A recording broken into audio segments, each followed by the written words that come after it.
Hello, hello, hello, everyone, and welcome to the Reinvention Show, the place where we come together each week to explore how can we use this particular time where all of us are facing so much disruption, so much uncertainty, so much volatility, and not just survive the winds of change, but actually thrive in them.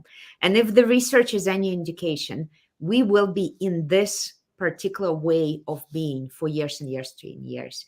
There's no country that is suggesting a sign of stable world.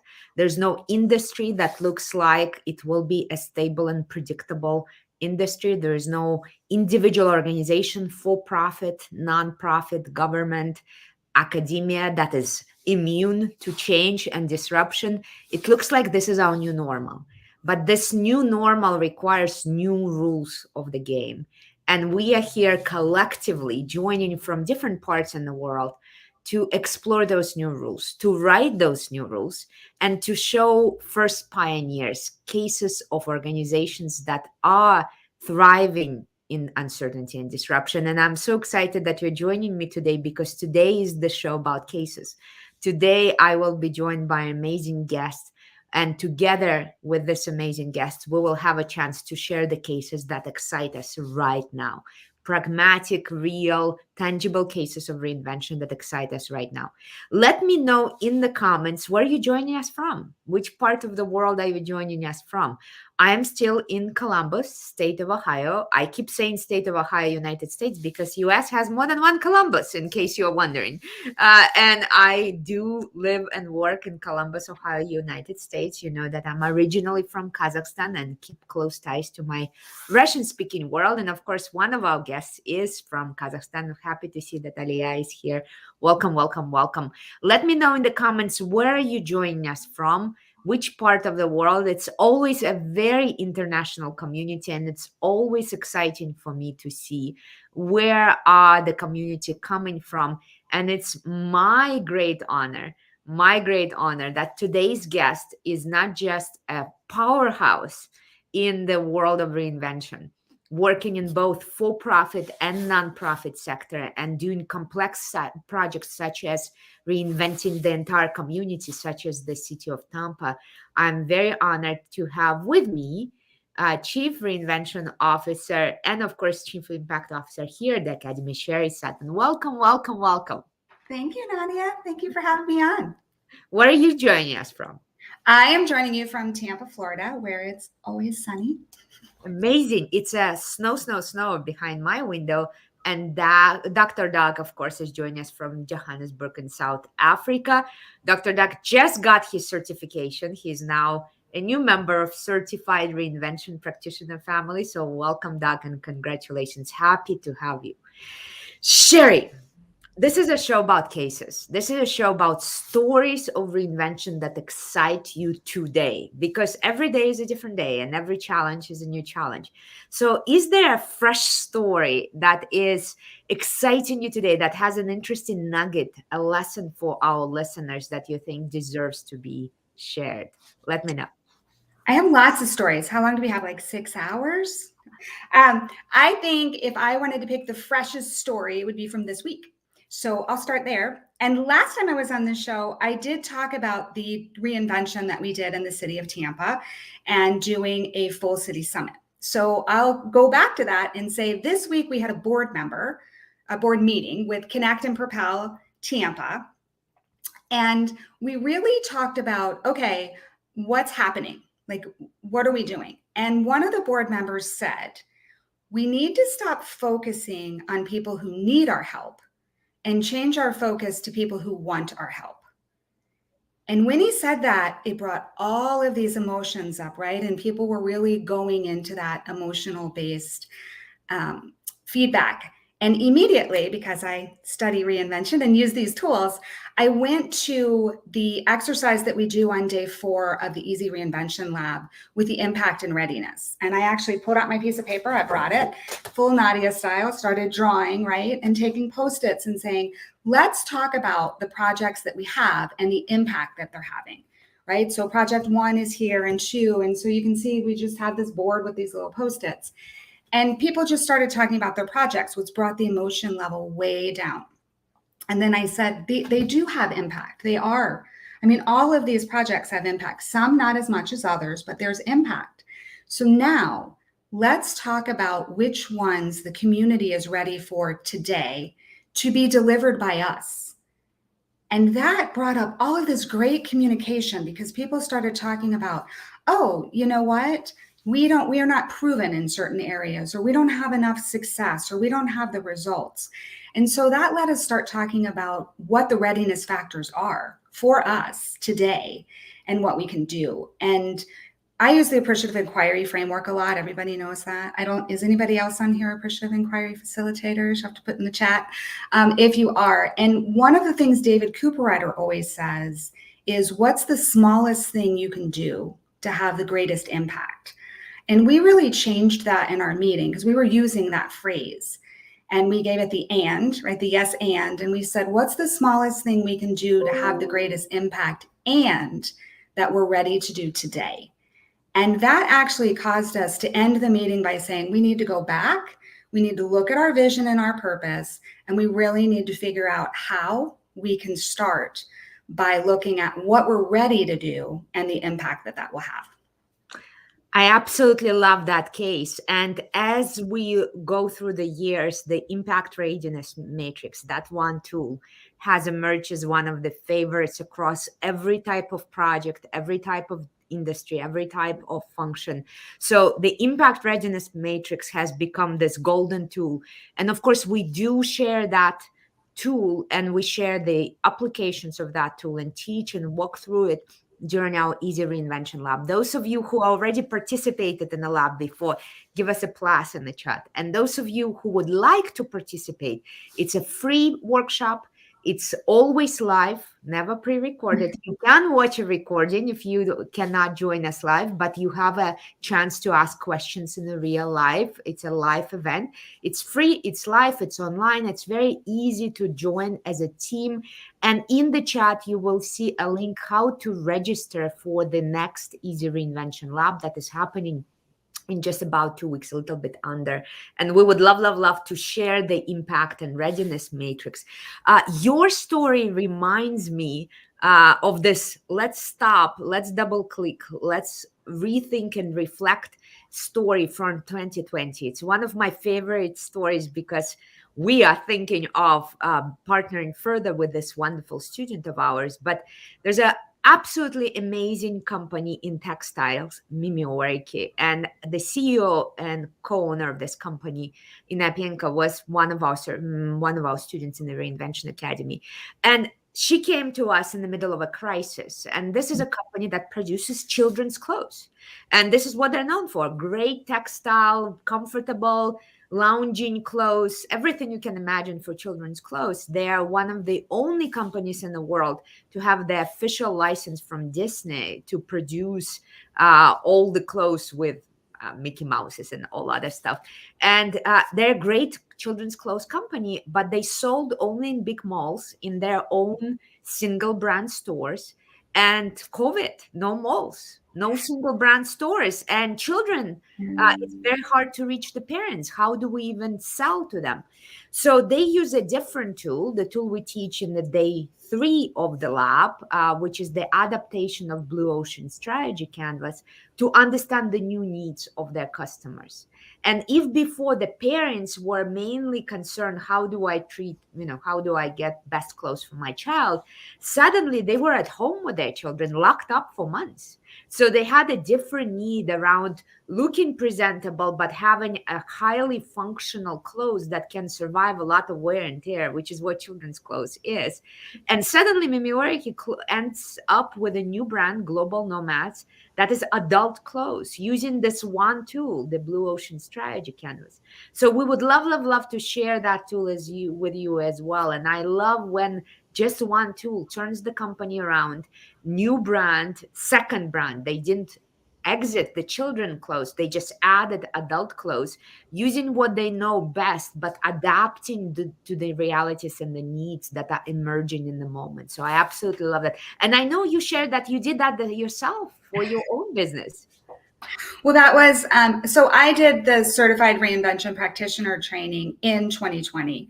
And the reason I did it in the first place was because I had to reinvent my whole business. Because when COVID happened, I was doing big, large scale events and they were all canceled. And so I had to use that same tool that you cover in day 3, the Blue Ocean Strategy Canvas, which I love, and really look at what did my clients want before, what do they want today, what do I have the skills to offer, and what matches the market. And what I love about that is I've been able to use it again and again and again to continue to reinvent. So in 2020, I kicked off a line of business called the Meeting Mechanic, and I just did back-end meeting support, right? Running collaborative meetings, which is what my background was in, and using my skill set in technology. And then as times have changed, my client needs have changed, and I've kind of evolved and grown with it. So it's not like a one and done type tool, but it's something that you can continue to go back to. And that's what I really like. And we'll probably use it with this board. Sorry to interrupt. Oh, absolutely. Absolutely. And I think that's the shift that we all need to have when it comes to the mindset of living in uncertainty, volatility, and disruption for a long, long time.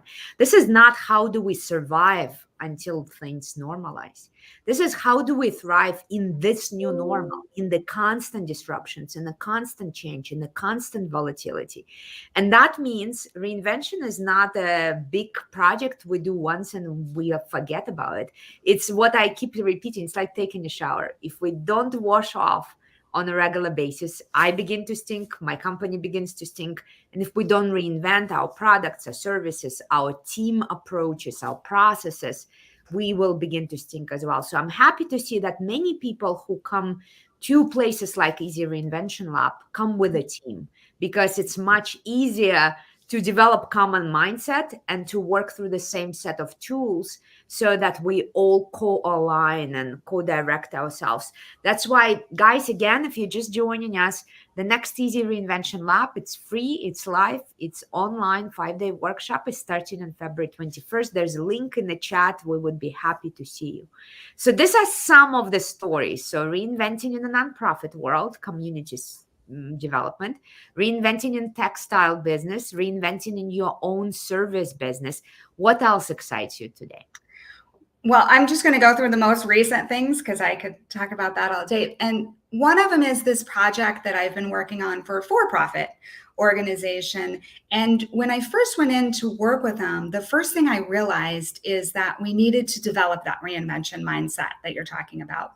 And the reason they did is their language was that we need to get people to accept the changes. Our people won't accept the changes. They're pushing back.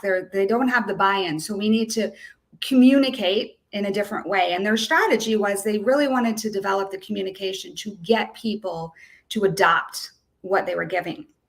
And we really spent a lot of time in the meeting. The best example I give people is marriages, right? If you were in a bad marriage, they tell you in that case that the problems aren't when people are fighting, right? When people are fighting, that's not the problem. The problem is when the fighting stops. And so it's the same in your organizations. If people are resisting change, that's good. And so you talk about that in the lab, and you talk about that in all of your work and the reinvention. And that to me is the first mindset that people really need to adopt and embrace, is that if you can really embrace that, that resistance is giving your system life, and working with it instead of against it will be helpful. That changed everything, because we were doing a planning meeting. And once we changed our mindset there, using the tools, and we used a lot of different tools. We used the Titanic syndrome, which we go over in day 1 of the lab, and people can work with that. And we use some other tools, but to really get them to embrace, oh, we want that. And then they're planning their whole mindset, the whole process, everything changed for a different outcome. And they're already seeing results. We just did this with them in November is when we had the meeting. In January, they had their first check-in. We use Stellar. And so I know you share the Stellar model in the free download, but the Stellar model is really big. It's hard to unpack the whole thing here, but we used it. And so we had these review meetings. And one of the most important things is really discussing and reviewing these review meetings so that people truly understand, what are we celebrating? Like, what went well? That's the first thing we should do in our review meeting. What did we like? What went well? What do we want to change? And who was supposed to do what by when, right? We identified that in the action steps. And did we? And so it really has been an amazing tool for them to just track the action steps, to break it down into small, bite-sized, manageable chunks, to even create micro learning around it. So they could just learn what they needed to know to get through that first sprint and then move to the second one. So I've had a lot of success using Stellar, and it's one of my favorite tools. And I use it on the back end of all of my planning events, because people need an implementation tool that's easy to use, it's actionable, and it gives them those check-ins.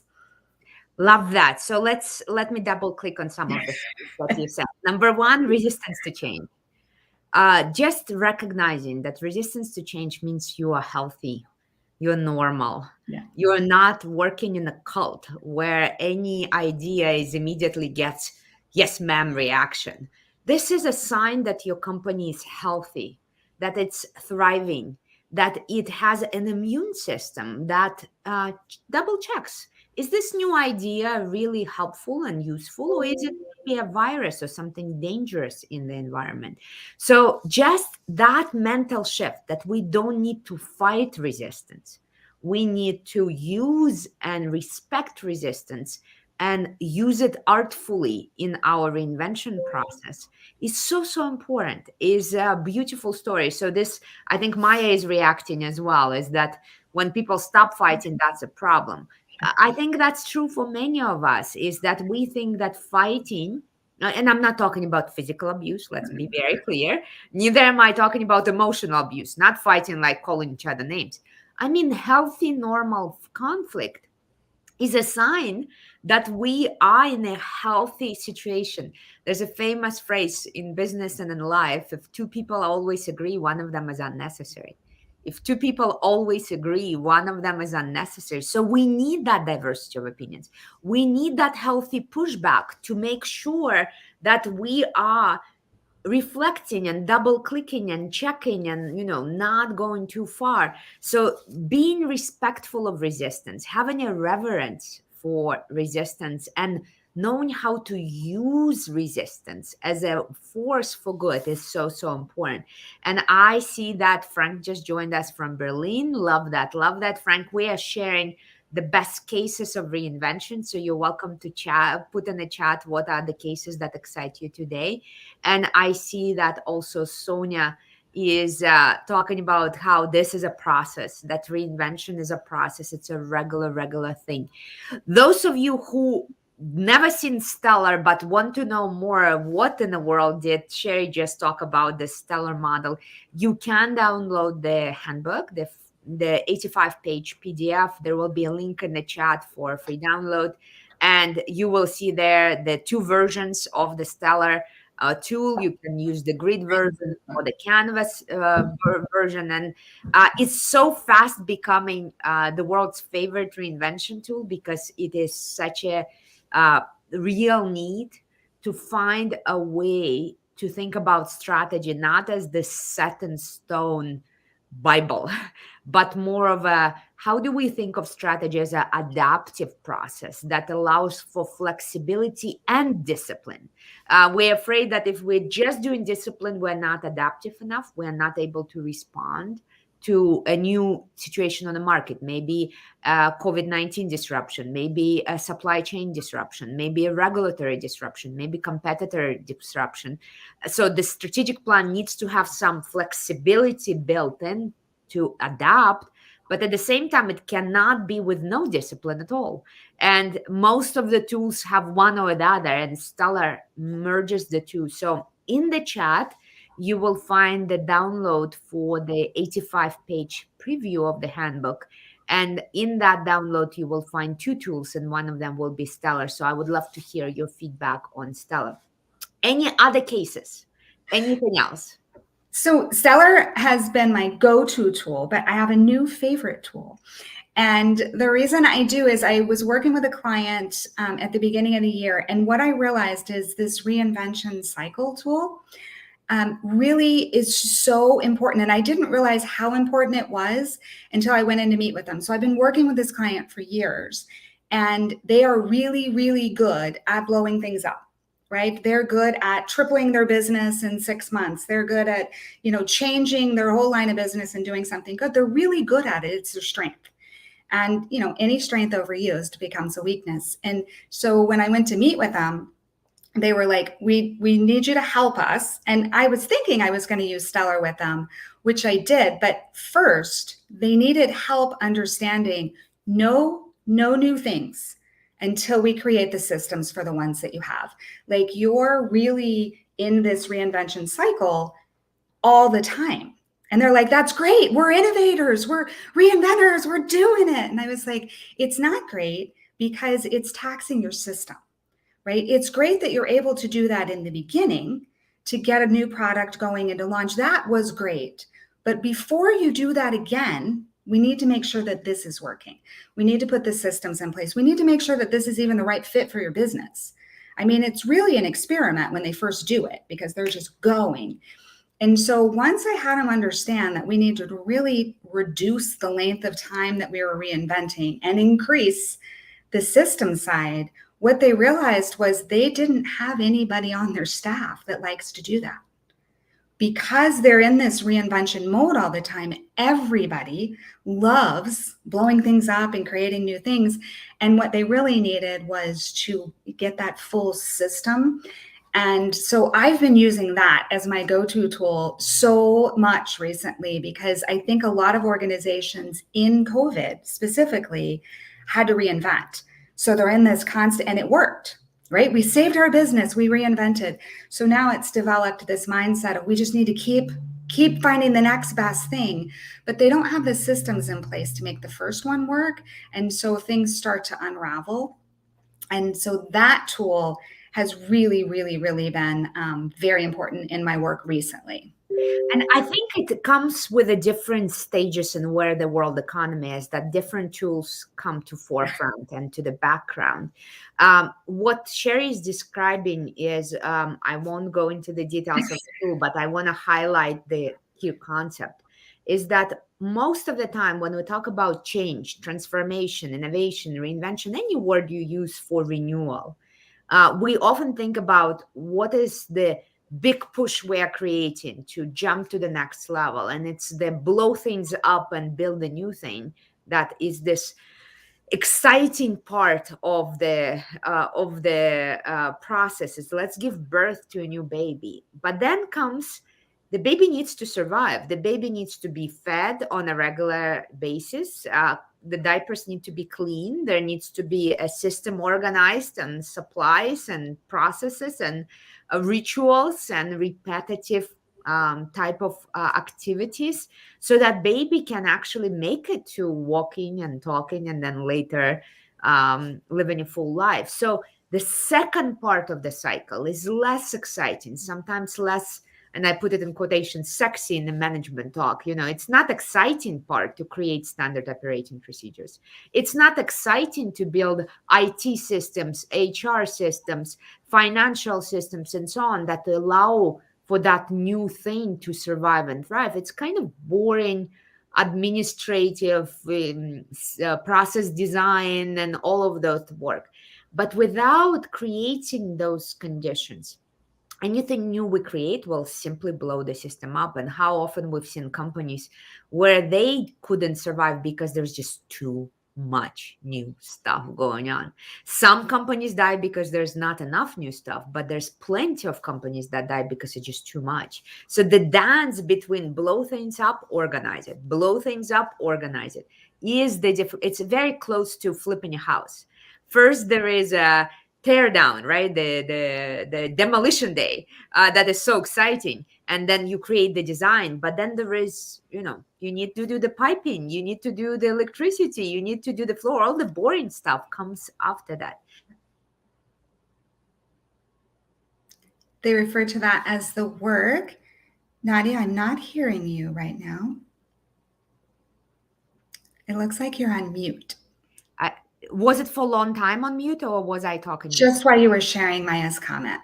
Okay, so here we go. Maya was referring that different tools work for different stages and sizes of business. So I love that this is resonating. Well, for us, it's always exciting to share new stories. So if you have an interesting story, please put it in a chat. We would love to hear what are you experimenting with, what kind of stories of reinvention you are seeing, and what kind of lessons you are learning. So this is what happened. This is the lesson learned. Just what I'm getting from these lessons, things like don't fight resistance, welcome and use resistance. Very, very important. How important our mindset shift is, how important it is to keep repeating the steps and coming back to the basics, and how crucial it is for us to go in different directions. Sometimes it's product reinvention. Sometimes it's a customer on the customer side, the segment reinvention. Sometimes it's a market reinvention. All of those different options that we have in our hands.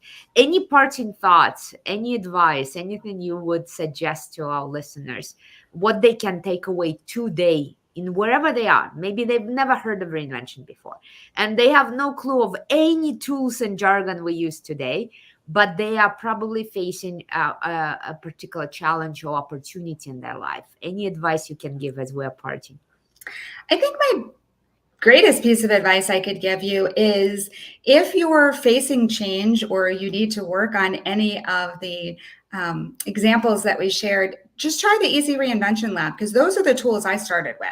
What I did is I went to the Easy Reinvention Lab. I learned the tools. It was free. I tried them out on a few clients and I was like, hey, this is working for me.